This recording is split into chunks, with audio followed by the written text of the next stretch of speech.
The manga opens with a girl walking through a quiet alleyway. She stops as she finds a boy bound by a wooden restraint. She frowns and mutters that slave trading is forbidden in her country, wondering why this boy is tied up. They meet each other's gaze curiously. Noting his unusual appearance, she notes he's a human. Before long, she takes him to her mansion. Time passes, and now the boy Haru serves her loyally. One afternoon she lounges on her throne, sighing that life has become unbearably dull. She's done everything from seeking adventure to attending grand events, yet peace persists, leaving her bored. Turning to him, she asks if there's anything she hasn't done. Haru smiles and says she should get married. She waves it off, scoffing at the idea, and asks who she would even marry. He interrupts playfully, pointing to himself. Her expression freezes, then her face flushes red as she snaps that he shouldn't joke about such things. When he says he'd like about 8 children, she nearly shouts in disbelief, calling him insane. Unfazed, he tells her not to worry and insists their bond is already close enough. She protests that she doesn't recall anything of that sort, but he continues softly, saying that ever since she found him, he's only looked at her. She taught him everything he knows, and to him, she became his entire world, so it doesn't feel strange to think they might be a couple. Flustered, she storms off, wondering what's gotten into him. She recalls how he used to feed her and rub her back, and she starts to question if she somehow gave him the wrong idea. Seeking advice, the princess finds her maid Maybelle in the kitchen and explains the situation. The maid pauses from washing dishes, listens, and shrugs, saying Haru has always been a fool who can't read the mood and blurts out whatever comes to mind. Still, she adds, he was just a kid when the princess took him in. The princess sighs softly, remarking that humans truly grow up fast, and admits that Haru has turned into quite a fine man. Her cheeks warm as she says it, catching the maid's curious gaze. The maid tilts her head and teases, asking if her lady might actually like him, but before she can finish, the princess flails and blurts out a denial, her face now entirely red. Though she insists it's not like that, her thoughts betray her, realizing the maid's guess is spot on. Still, she tries to reason that she's known Haru since he was a child and that it would be improper, especially with her being 340 years old. The maid simply thinks that explains it. Later, as she walks toward Haru's room, the princess muses that it's no surprise. Haru's feelings for her have always been obvious, and she's more shocked they aren't already together. She recalls how he often complimented her, saying every hairstyle suited her, always making her blush. When the maid reaches the door and steps inside, she finds the princess there with Haru. She mentions how he once said he wanted to marry her lady and starts to scold him lightly. Haru, holding the princess close, declares that he's serious. He says he loves his master with all his heart and means every word. The princess's face turns crimson, stunned by his boldness, until his next words, claiming he'd feel full for 3 meals just by licking her from head to toe. She shouts for him to stop saying ridiculous things, while the maid laughs and suggests they might as well get married now. The princess sputters that's not what anyone meant, but Haru grins and agrees that they should. Completely flustered, she waves her hands, saying there's no way they can suddenly marry and that they should at least start by dating first, her blush deepening as she mutters that he's truly hopeless. Haru tilts his head, confused, saying they are not already together, that they are clearly not on the same page, and suggests they simply start dating. The princess stammers at how quickly he accepts it, trying to steady herself as she reminds him she is his master and he is her servant, and that their different races make things complicated, though she softly adds it's not impossible to try. Her cheeks flush as she says it, and the maid notices how genuinely happy she seems. The princess then casually mentions eating parfaits together as small talk, and the maid, watching them, thinks they are a dumb couple. Memories flash through the maid's mind of Haru brushing the princess's hair, styling it, spoon-feeding her ice cream, bathing her, and even sleeping by her side. Yet today it feels different. When she confronts Haru about it, he simply hugs the princess, making her blush even harder. He smiles, saying they can't do things like this as just master and servant, and that he's truly happy they're a couple now. The princess, overwhelmed, apologizes softly, asking to stay like that for a while. Later, sitting alone on her chair, she reflects that this isn't so bad and wonders if, by continuing to date like this, they will really end up married. She hugs her pillow, recalling his talk of wanting 8 kids, and thinks maybe it doesn't sound so terrible, until she realizes what having children would actually involve, burying her face in the pillow in embarrassment. From behind, Haru's voice startles her, asking what she's doing. She snaps upright, flustered, demanding to know how long he's been there and blurting out that she's definitely not thinking about children. He only tilts his head, asking if that's true, making her blush harder and wonder why she's having such improper thoughts. He removes his coat and tie silently, and she stares, thinking what on earth he's planning. He remarks that he was only wondering if that's what she meant and steps closer. She panics, shouting for him to forget it, but he teases her not to be shy. She whispers that it's too much, and he smiles, saying he loves how honest she is. She blushes furiously, insisting both sides need to be sure. He replies that they're a couple now, so there's no problem, leaning in until she bursts out that they should set aside all the marriage talk for now. Haru freezes, clearly shocked, while later she sits in silence, lost in her thoughts. Haru approaches from behind and asks softly if she is still angry. She replies, not really, but he mutters it was his fault and, half-joking, wonders if she found out he licked her face while she was asleep. She snaps toward him in shock, demanding to know if he actually did that. Outside the door, the maid listens through the window, her brow twitching as she wonders what he's done this time, but sighs, thinking there's no point worrying about Haru anymore. Meanwhile, the princess walks down the corridor, ignoring Haru's attempts to explain. Inwardly, she scolds herself. He's an idiot for acting out of nowhere. This was never going to work. She's his master, a demon, and he's a human servant. Their worlds are too different. In her mind, she sees herself at a grave, holding a flower, her heart tightening. Just then, Haru catches up and gently grabs her hand, apologizing with a nervous smile. Her reaction was so cute, he says, that he lost control. She falters, admitting she may have overreacted, and he quickly reassures her he'd never do anything she truly dislikes. Her breath starts to tremble as if she might cry, and Haru, panicking, wonders if she hates him that much. He leans closer, apologizing repeatedly until she finally calls his name and hugs him. He freezes, unsure what just happened, while she closes her eyes and thinks about how warm it feels. Haru blushes furiously, bewildered by the sudden intimacy and even wondering absurdly if she's in some strange mood. She looks up, her eyes still wet, and tells him this is revenge, that now he understands her feelings, so he must not do such stupid things again. He smiles, promising he won't. She grips his arms, thinking about how this warmth, this voice, this body will one day fade away, so even if it's only for now, she wants to hold it. She softly asks Haru to hold her hand. He smiles and mutters something about her periods, and she blinks completely confused, snapping back at him to ask what on earth he's talking about. The story shifts to a flashback. When the princess first brings little Haru home, he clutches his pillow and trembles at night. She notices and quietly calls him closer, wrapping him in her arms on the bed. She thinks it's natural for the only human among demons to be afraid and promises to protect him no matter what. He murmurs a soft good night, and they drift off together. At present, as she lies beside Haru, she blushes, thinking back to how she embraced him as a child, and now he's the one holding her close. His voice that night had sounded strangely misleading. Morning comes, and she sits up, watching his peaceful face and musing about how he really likes her. Doubt creeps in about whether they should keep sharing a bed. What if he tries something? Haru stirs awake and greets her cheerfully, while she steps out of bed, trying to compose herself. Later, while reading documents, she notices his presence as he asks if something is wrong. She hesitates before telling him that he's grown now, and shouldn't he be shy about sleeping with her? His easy smile makes her realize the answer, but she presses anyway, asking if it doesn't bother him as a guy. He tilts his head, confused, until she awkwardly hints that he might feel nervous. He takes her hand, urging her to explain, and she stammers, flustered. His honest reply hits her hard. He admits her scent excites him, and her soft breathing stirs him, confessing that she even calls his name in her sleep. Her face burns as she snaps at him to stop talking. Later, curled up on a chair, she mutters to herself that she really shouldn't have asked. The maid smirks, commenting that Haru is still a boy at heart, so some things are bound to slip out. She adds that the fact he's always been respectful says a lot about his character. The princess blinks, replying softly, "Really?"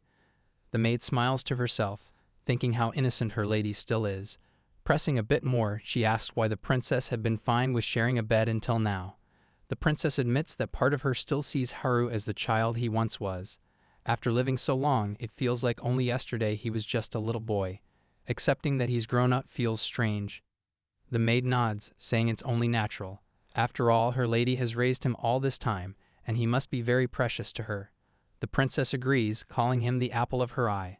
The maid laughs, saying she understands. Haru feels like a little brother to her too. She remembers how shy and obedient he used to be, always following them around. The princess smiles, recalling how he once got chased by gray poons until he cried. The maid sighs inwardly, wondering how much he's changed since then. Later, the princess approaches Haru and tells him they should stop sharing a bed.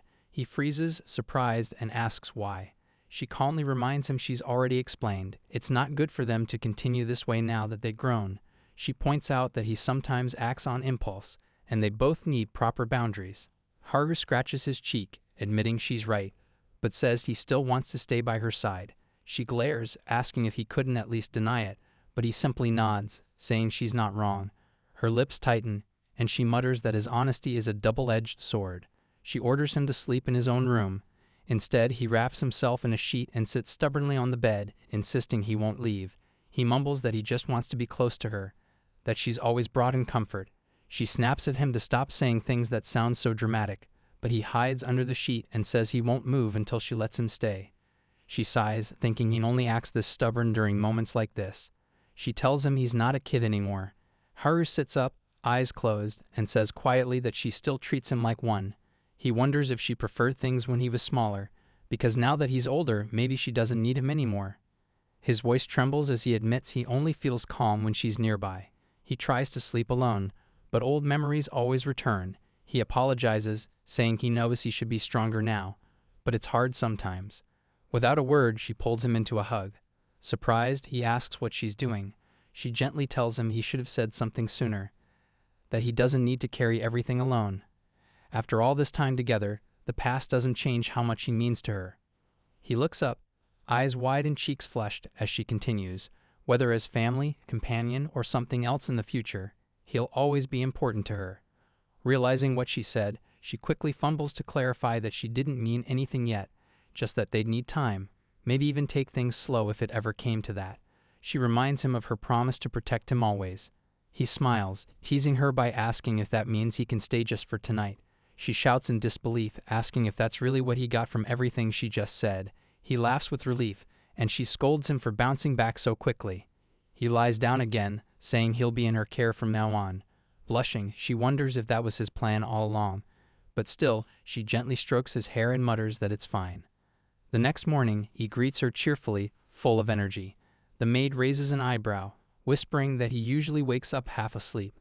The princess laughs nervously, saying a lot happened last night and she learned more about him.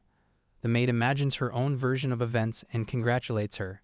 Confused, the princess asks what exactly she's being congratulated for. Haru's voice breaks as he shouts that he doesn't want to be apart from her. She reminds him that she already said she has an important meeting today, but he refuses to listen, insisting he can't bear to leave her side even for a moment. Her patience finally snaps. She yells at him to stop acting like a child, her tone so sharp that even the maid shivers. Frustrated, she mutters that it might have been better not to bring him along. Then, turning toward the door, she declares they're leaving. The maid quietly follows, replying, "Yes, ma'am." Inside the meeting room, a long table is surrounded by demons of every kind. One raises an issue about the growing illegal trade of unicorn horns spreading through several territories, asking if countermeasures should be taken. The princess calmly reviews the report before giving her decision. Watching from outside, the maid feels proud, thinking how serious and capable her lady becomes when handling official matters. When the meeting ends, the princess leans back with a sigh of relief, saying it's finally over. The maid collects the documents, praises her for the good work, and apologizes for the sudden summons. The princess waves it off, saying she's fine. The maid quietly wonders how Haru must be feeling by now. Glancing at the paperwork again, the princess murmurs that it's time to wrap things up, then adds softly that he's probably feeling lonely being left alone. The maid smiles to herself, thinking how, even after such a strict scolding, her lady still worries about him. When the princess returns to the castle, she expects Haru's usual cheerful greeting, but he's nowhere in sight. Instead, she sees something strange. A maid holding a tray smiles at him, complimenting his cooking. Haru modestly replies that the dish isn't anything special, and that anyone could make it if they know the recipe. Watching from the doorway, the princess stiffens, her thoughts racing. Who is that girl? And why is he acting so different? The maid laughs at something he says, and Haru blushes, insisting it's nothing. The princess feels her irritation rising, but before she can speak, Haru turns, sees her, and runs over with a bright smile. Wrapping his arms around her, he greets her warmly, saying she's back earlier than expected. She doesn't respond right away, her expression unreadable. Quietly, she says she'll be in her room. Haru stands frozen, watching her leave, his cheerful mood fading. He mutters to himself that maybe she hates him now. Turning to the other maid, he notices her smirking. She says she was just wondering what they fought about this time. Haru admits that her expression today felt different, like something he's never seen before. Then, half smiling, he adds that maybe he should be worried, though a part of him strangely feels happy. The maid teases that he's not doing a great job of hiding anything. Haru replies that maybe the princess finally realized the maid is a more capable servant than he is. She looks puzzled and asks what he means. He explains that she's reliable, skilled, hardworking, and beautiful too. She blushes slightly, flustered, until he continues, saying her drinking habits are terrible, her cooking is awful, and she never stops talking. Her temper snaps. She grabs him by the collar, but he panics, asking what he should do if the princess gets angry and hits him instead. The maid groans and agrees to go talk to her. Later, carrying a kettle, she sighs, thinking this quarrel feels different from their usual ones. Entering the princess's room, she finds her sitting with her face buried in her hands, clearly upset. The maid gently asks what's wrong. The princess lowers her hands, cheeks flushed, and admits that after seeing Haru being so close with another woman, her chest started to ache and her stomach felt strange, and she doesn't understand why. She whispers that he was acting so different from how he is with her, and she can't figure out what she did wrong. The maid's eyes widen as realization strikes. She blurts out that it sounds like typical love trouble. The princess, confused, asks what she means. The maid panics and quickly apologizes for speaking out of turn. Trying to move past it, the princess sits beside her and asks if she knows anything about this strange feeling. The maid hesitates, admitting she only knows a little, and she's mostly guessing. Inwardly, she sighs, thinking that pretending to understand romance with her complete lack of experience is embarrassing. But the princess stands and insists she explain anyway. Cornered, the maid stammers that it would be better if she talked to Haru directly. The princess frowns but says fine. The maid adds softly that she believes the kind, honest Haru, who's always been with her, is the real one. The princess lowers her gaze and murmurs that she hopes so. The maid smiles in relief, thinking she somehow managed to sound wise. Later that night, Haru approaches the princess, placing his hand over his chest. He says he could never lose to anyone when it comes to how much he cares for her. She looks up in surprise as he continues, calling her the most intelligent, beautiful, and sweet person in the world. He even admits he finds her sleeping face adorable. She flinches, flustered, and asks what on earth he's talking about. But he presses on, declaring that he's simply the one who loves her the most. When he takes her hand, her face turns red, and she stammers that it's embarrassing. He says he can't help how deeply he cares about her, his tone softening as he pleads with her not to cast him aside. Seeing the sadness in his expression, she pinches his cheek and tells him he's being ridiculous. She's never even thought of doing that. He asks why she was so cold earlier, and as she struggles to explain, he sulks, wondering if she really does plan to get rid of him. She quickly lifts her hand, flustered, and insists she isn't. Sitting across from him, hands folded, her voice grows quieter as she admits she doesn't fully understand the feeling herself. It's an emotion she's never experienced before, but seeing Haru speak so closely with someone else made her chest ache. She adds that his demeanor is completely different with others, polite, even gentlemanlike, and it startled her since she'd always thought of him as overly lively. He simply smiles at her, which makes her blink and ask what's so funny. He replies softly that it's nothing, just jealousy. She echoes the word, surprised, while he inwardly curses himself for grinning so much at her reaction. She murmurs that perhaps it really is jealousy. He thinks she's impossibly cute and averts his eyes, raising a hand to his face. She notices and asks what's wrong. He answers that he just lost his composure for a moment. She frowns, checking if he's all right, and he smiles again, teasing that she's jealous over him. She snaps back, asking what kind of expression that is, but he only smiles wider and promises that if it pleases her, he'll act like a proper gentleman until she's satisfied. He gently cups her cheeks and suggests they could practice right now. Flustered, she pushes herself back, saying they shouldn't. He grins, muttering that it's a shame, while she presses a hand to her lips, her heart still racing. The next day, she's reading over papers, thinking she's finally finished and it's time to leave. She calls for Haru but gets no answer. Outside, he is speaking with another maid, who comments that he's the remodeled human child she's heard about and asks if they can talk more after this. Haru starts to politely decline, saying he must attend to his master, but before he can finish, the princess appears from behind and loops her arm around his. Startled, he asks what's wrong, but she stays silent. He tilts his head and guesses she's jealous again. She snaps at him not to look so pleased about it, insisting it can't be helped. He catches the unspoken words and reassures her that she doesn't need to worry because his devotion will always belong to her. She blurts out for him to stop acting so happy about it, her cheeks burning with embarrassment. The next day, eager to leave, Haru rushes to the princess and says they should go out on a date. She glances at him with softened eyes but stays silent, so he nervously rubs his head, mumbling that it was only a thought. Still, he adds that they've never actually gone on one. She sighs inwardly, thinking this kid really has time to think about such things during work. He points out that they have no plans for the afternoon, and she admits they don't, silently realizing he knows her schedule too well to let her escape. In her room, she brushes her hair, grumbling that she never gets free time and that he never listens to anyone. She stares at her outfit, wondering if this is weird. Just then, a maid enters and asks to speak with her. Startled, the princess covers her head and snaps, asking what it is. The maid assures her it's nothing important, though inwardly she feels she's intruding on something private. Complimenting her hair, she asks if her lady will be going out today. The princess smiles and admits she bought these clothes long ago, but never had the chance to wear them. Since she's finally free, she thinks it wouldn't hurt to try something new. She adds quickly that Haru will be coming too, insisting it's not a date, though he may call it one. The maid smiles knowingly, recognizing it clearly is. Later, as Haru walks ahead in excitement, she grabs his sleeve, telling him he's walking too fast. He turns puzzled, then apologizes with a bright grin, saying he's just thrilled they're finally going out together.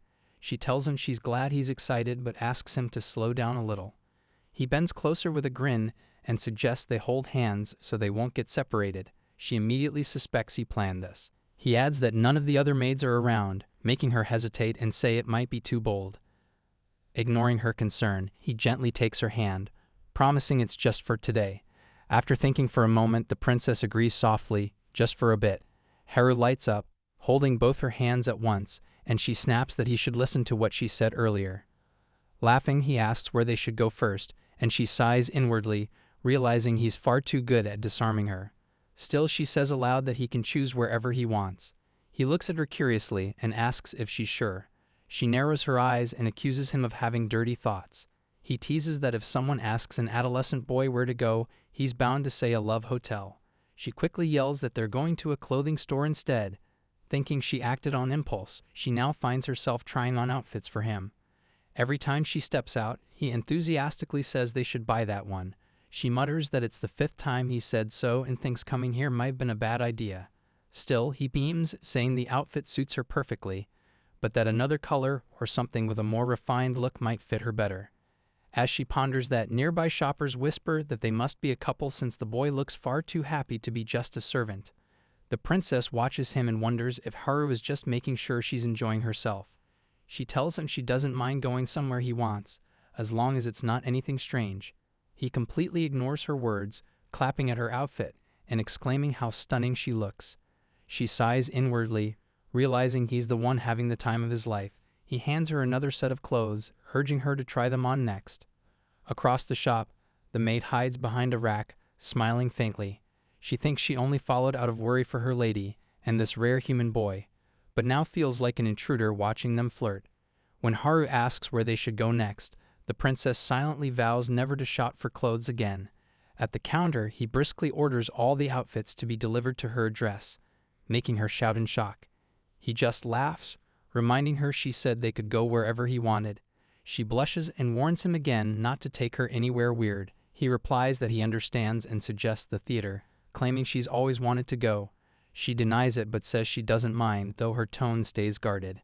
Haru muses aloud about sitting in the dark with someone for a little closeness, making her snap and steer them away from the idea. She tells him to pick somewhere without hidden motives. He hesitates, thinking hard, so she offers to buy him something or eat somewhere together instead. He shakes his head, saying he doesn't want anything. She looks at him in confusion, but he simply smiles and says he's happy as long as he can be with her. She softly says she understands, but her mind lingers on how he never wished for anything even as a child. She wonders if raising him as her servant made him too restrained, holding himself back without realizing it. Her thoughts break when he suddenly calls her over, asking if she could take a photo in a cosplay outfit for him. With no way out, she poses reluctantly while he gleefully takes pictures. She warns that she's never doing it again and threatens to destroy him if he ever shows anyone. He agrees quickly, then teases if she wants to see them herself, earning another shout. Trying to sound stern, she tells him to think more carefully about how he spends his money.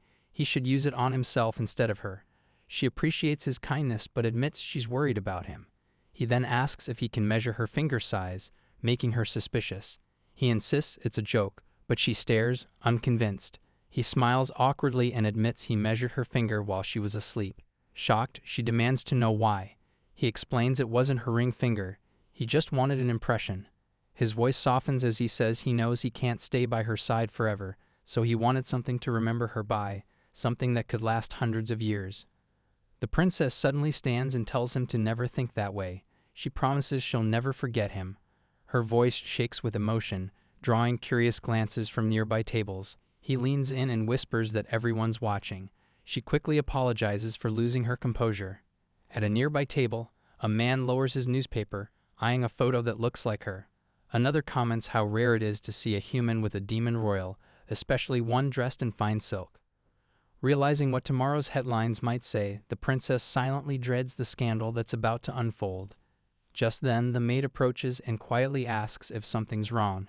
Haru, still distracted, says no, until he notices it's Maybelle. She leans in and whispers that she'll take care of the bill, and he should get the princess out before anyone recognizes her. Haru nods, turns to the princess, and softly says, "My lady." Before she can react, he grabs her arm and runs, apologizing as they dash away. Laughing under his breath, he admits he's always wanted to escape like this. She snaps at him to stop looking so pleased and demands to be put down, but he refuses. She stares at him, surprised by how strong he's become. Remembering how it used to be her carrying him, she mutters that she'll never forget today. Up ahead, Maybelle appears, scolding them for running around and causing a scandal. She reminds them to keep a low profile. Haru finally sets the princess down and she apologizes for being careless. Maybelle sighs, admitting she hadn't expected this either, and they have no plan for it. Confused, Haru asks why she was even there, jokingly accusing her of spying. Flustered, she stumbles for an excuse, then blurts that she was worried about them. Raising her voice, she accuses them of getting far too close lately. Haru frowns, asking what's gotten into her, while the princess's thoughts darken. If Maybelle had been following them the whole time, then she saw her in the cosplay outfit.